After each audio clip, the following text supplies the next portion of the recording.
กลุ่มคลื่นความถี่วิทยุสื่อสารกระทรวงเทคโนโลยีและการสื่อสารเป็นเจ้าภาพจัดกองประชุมคณะกรรมการร่วมมือด้านวิชาการและการประสานงานคลื่นความถี่เรียบตามสายแดนลาวไทยครั้งที่ 14ในวันที่15-17 ธันวาคม 2025อยู่ที่นครหลวงเวียงจันทน์กองประชุมคณะกรรมการร่วมมือด้านวิชาการและประสานงานคลื่นความถี่เรียบตามสายแดนลาวไทยครั้งที่ 14ต่างหน้าคณะฝ่ายลาวนำโดยทันมอนศิริดวงมณีห้องหัวหน้ากลุ่มขึ้นความถี่วิทยุสื่อสารกระทรวงเทคโนโลยีและการสื่อสารสาธารณรัฐประชาธิปไตยประชาชนลาวและฝ่ายไทยนำโดยทันสนีสายวงผู้เชี่ยวชาญพิเศษสำนักบริหารขึ้นความถี่สำนักงานกิจการกระจายเสียงกิจการโทรทัศน์และกิจการโทรคมนาคมแห่งประเทศไทยที่มีแขนงการเทคโนโลยีและการสื่อสารแขนงการวิทยุกระจายเสียงในโทรภาพแขนงการสื่อสารทางการบินและบรรดาบริษัทผู้ให้บริการทางด้านโทรคมนาคมลาวและไทยเข้าร่วม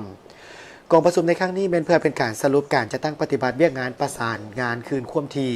ในระยะที่ผ่านมาและพร้อมทางสุ่มใส่ในการร่วมมือในการคุ้มครองคลื่นความถี่วิทยุสื่อสารของสองประเทศเพื่อป้องกันและแก้ไขคลื่นความถี่รบกวนเรียบตามสายแดนของสองประเทศเพื่อให้ประกันการนำใช้คลื่นความถี่ให้มีประสิทธิภาพประสิทธิผลสูงสุดพร้อมกันนั้นกองประชุมได้ปรึกษาหารือแลกเปลี่ยนข้อมูลเกี่ยวกับการเพิ่มทวีความปลอดภัยทางด้านการบริการโทรคมและการนำใช้สัญญาณอินเทอร์เน็ตข้ามสายแดนอยู่ตามสายแดนลาวไทยเพื่อป้องกันอาชญากรรมทางไซเบอร์ซึ่งประกอบส่วนเขาในการพัวพันการร่วมมือและความเข้าใจซึ่งกันและกันอย่างลึกซึ้งทางเพิ่มทวีผลประโยชน์การร่วมมือของสองประเทศลาวไทยพร้อมกันนี้ทั้งสองฝ่ายแลกเปลี่ยนข้อมูลสภาพการใหม่ๆในเวียกงานการคุ้มครองคลื่นความถี่วิทยุสื่อสารในปัจจุบันและการแลกเปลี่ยนข้อมูลประสบการณ์ด้านวิชาการเช่นแผนการจะตั้งปฏิบัติการประมูลคลื่นความถี่วิทยุสื่อสารทิศทางแผนการจัดสรรคลื่นความถี่ในต่อหน้า